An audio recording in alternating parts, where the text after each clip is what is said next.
एका मागोमाग 4 डावांवर भाजपला गारद केलेलं, अगदी भाजपच्या हातातोंडातून आलेला घास हिसकावून घेतलेला, मात्र आता 5व्या डावावर सांगलीमध्ये काँग्रेस आणि राष्ट्रवादी काँग्रेस शरद पवार गट भाजप पुढे पूर्णपणे निष्प्रभ ठरलीये।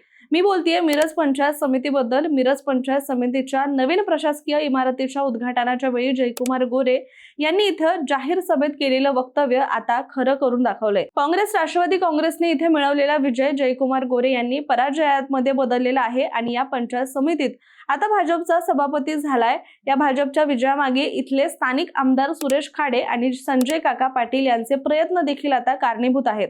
पण प्रकरणामुळे सांगलीतल्या जयंत पाटील आणि विशाल पाटील या दोघांना मोठा हादरा बसलाय, एवढं नक्की आहे। बरं, भाजप इथे फक्त विजय मिळवून म्हणजेच सभापतीपदी आपला उमेदवार बसवून थांबलेली नाहीये, तर त्यांनी काँग्रेस राष्ट्रवादी काँग्रेसच्या गटाला देखील खिंडार पाडलाय।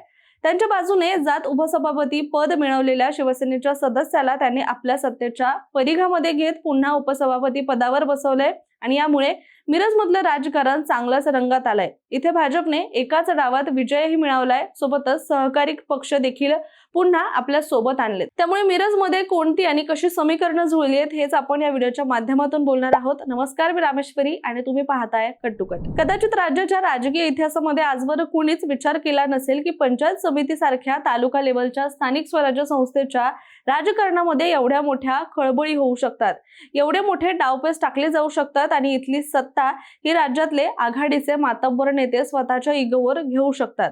पण हे घडलं ते मिरज पंचायत समितीमध्ये।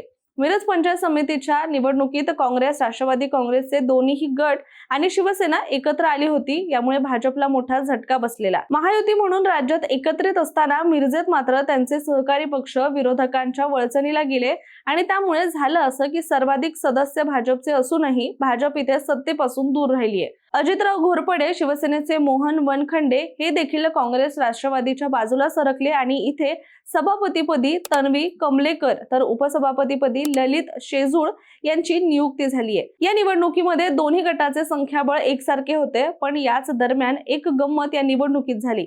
शिवसेनेचे एक सदस्य या निवडणुकीला अनुपस्थित होते, त्यावर त्यांचं कथित अपहरण झालंय असं म्हणत भाजपच्या सभापती पदाच्या उमेदवार राणी भोर यांनी उपविभागीय आयुक्तालयामध्ये धाव घेतली आणि विभागीय आयुक्तांनी इथं झालेली निवड अवैध ठरवली। त्यामुळे पुन्हा इथे निवडणूक लागली आणि ज्यामध्ये भाजपच्या राणी भोर सभापतीपदी निवडून आल्यात। पण गंमत म्हणजे आता काही दिवसांपूर्वी काँग्रेसच्या बाजूने जाऊन उपसभापतीपदी निवड झालेल्या शिवसेनेच्या ललिता शेजूळ आता भाजपच्या बाजूला येऊन पुन्हा उपसभापती झाल्यात। पण हे गणित नक्की घडलं कसं हे देखील आपण जाणून घेऊयात। कारण अजित पवार गटाचे सदस्य आणि शिवसेनेचे सदस्य तर जयंत पाटील विशाल पाटील यांच्याकडे गेले होते। इथल्या सभापती आणि उपसभापती यांची निवड रद्द झाल्यानंतर इथे सर्वात अगोदर चर्चा चालू झाली ती ऑपरेशन लोटसची। अजित पवार गटाचे सदस्य काँग्रेस राष्ट्रवादीच्या बाजूला होते, त्यातील काही सदस्य भाजपच्या सदस्यांसोबत सहलीला गेल्याची माहिती पुढे आली आणि तोपर्यंत इथे भाजपच्या नेत्यांनी राजकीय मोर्चे बांधणी पूर्ण करायला सुरुवात केलेली। अजितराव घोरपडे यांच्या गटातले सदस्य आपल्या बाजूला म्हणजेच भाजपच्या बाजूला वळवण्याचे प्रयत्न संजय काकांनी केले होते, ज्यामध्ये त्यांना यशही आलं। तर तिथेच दुसरीकडे शिवसेनेचे सदस्य महाविकास आघाडी सोबत गेलेले त्यांच्या बाबत एकनाथ शिंदेपर्यंत ही गोष्ट पोहोचवली गेली आणि त्यांनी लक्ष घालण्याची विनंती केली। तेव्हा एकनाथ शिंदे यांनी स्थानिक वाद बाजूला ठेवा आणि महायुती म्हणून आपण एकत्र आहोत, त्यामुळे भाजप सोबत राहा असा स्पष्ट आदेश स्थानिक पातळीवर पोहोचवला। त्यामुळे शिवसेनेच्या मोहन वनखंडे यांचा नाईलाज झाला आणि स्वतः वनखंडे निवडणूक प्रक्रियेपासून लांब राहिले, मात्र त्यांचे सदस्य महायुती सोबत राहिले। त्याचा परिणाम काँग्रेस सोबत गेल्यानंतर त्यांच्या ज्या सदस्या ललित शेजूळ या उपसभापती झाल्या होत्या त्या आता पुन्हा एकदा इथे भाजपची सत्ता आल्यावर उपसभापती झालेल्या आहेत। कारण भाजपला बहुमत टिकवण्यासाठी शिवसेनेचे सदस्य सोबत हवे होते।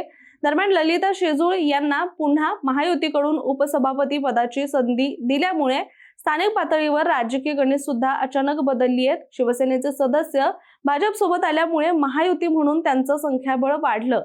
तिथेच दुसरीकडे महायुतीचं संख्याबळ वाढत असताना महाविकास आघाडीच्या नेत्यांनी मात्र सत्ता स्थापनेसाठीच्या गणितांचा विचार करता सभापती आणि उपसभापती पदासाठी आपला उमेदवारच दिला नाहीये। हा निकाल इथले स्थानिक भाजपचे आमदार असणारे सुरेश खाडे यांच्यासाठी मात्र बूस्टर आहे, कारण इथे भाजपचे आमदार असून पंचायत समितीत सर्वाधिक सदस्य भाजपचे निवडून येऊन इथे काँग्रेसचे जर सभापती होत असतील तर प्लस महायुतीतले घटक पक्ष त्यांच्या बाजूला जात असतील तर भाजपच्या आमदारांचं ते राजकीय अपयश होतं। मात्र या सगळ्या प्रकरणामध्ये लक्ष घातलं ते राज्याचे ग्रामविकास मंत्री आणि भाजपची सध्याची सगळ्यात धगधगती तोफ म्हणजे जयकुमार गोरे यांनी मिरज पंचायत समितीच्या नवीन प्रशासकीय इमारतीच्या उद्घाटनावरून इथे मोठ्या प्रमाणात वाद झालेला।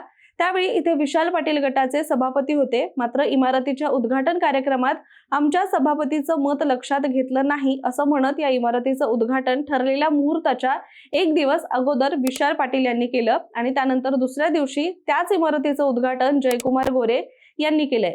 आणि त्या कार्यक्रमातच गोरे यांनी भाजपच्या स्थानिक कार्यकर्त्यांना आणि आमदारांना आशावाद देताना असं म्हटलं होतं की तुम्ही काळजी करू नका, या पंचायत समितीतील सभापती भाजपचाच असेल आणि अखेर आपल्या शब्दाला जागत जयकुमार गोरेंनी साम दाम दंड भेद या चारही गोष्टींचा वापर करत मिरज पंचायत समितीत भाजपची सत्ता आणली आहे।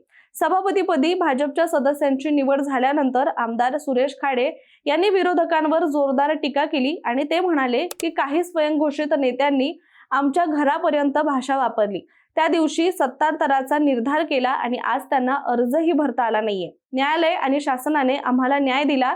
यासोबतच या वाहत्या गंगेत हात धुताना संजय काका पाटील यांनी सुद्धा विरोधकांवर निशाणा साधला आणि ते म्हणाले की ज्याला घोड्यावर बसवता येतं त्याला खाली देखील उतरवता येतं। विरोधकांना अर्ज दाखल करण्याचेही धाडस झालं नाही। आणखी 2 सदस्य आमच्या संपर्कात होते, त्यामुळे विरोधकांनी निवडणुकीवर टाकलेला बहिष्कार हा केवळ नामुष्की झाकण्याचा प्रयत्न आहे। आणि इथे सध्या संख्याबळाचा जर विचार केला तर महायुतीकडे 14 सदस्यांचा स्पष्ट संख्याबळ आहे, तर महाविकास आघाडी आता अवघ्या 8 सदस्यांवर पोहोचलेली आहे। त्यामुळे मिरज पंचायत समितीत हे सत्तांतर फक्त या पंचायत समितीतल्या स्थानिक सत्ता बदल म्हणून पाहणं काँग्रेस आणि राष्ट्रवादी काँग्रेसच्या नेत्यांना म्हणजेच विशाल पाटील आणि जयंत पाटील यांना भविष्यात महागात पडू शकतंय।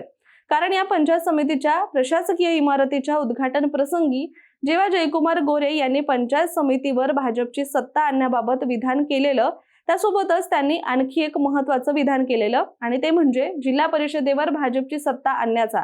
आणि हे वाक्य कदाचित सांगलीचे सगळ्यात मातब्बर असणारे जयंत पाटील यांच्यासाठी धोक्याची घंटा असू शकते, कारण पंचायत समिती सभापती निवडीच्या वेळी भाजपकडून ज्या वेगाने हालचाली केल्या गेल्या त्यामुळे महाविकास आघाडीच्या नेत्यांना याला पूर्णपणे विरोध करण्याची संधी देखील मिळाली नाही। आणि अगदी ज्या वेगानं मिरज पंचायत समिती सभापती निवडीवरून निर्णय देण्यात आले त्यावरून महाविकास आघाडीच्या नेत्यांनी नाराजी देखील व्यक्त केली होती। मात्र तुम्हाला या सगळ्या प्रकरणाबद्दल काय वाटतंय? जयकुमार गोरे यांनी मिरज पंचायत समितीवर भाजपचा झेंडा फडकवलाय, तसाच प्रयत्न ते जिल्हा परिषदेमध्ये देखील करतील का, की जयंत पाटील हे विशाल पाटलांच्या मदतीने अडवतील?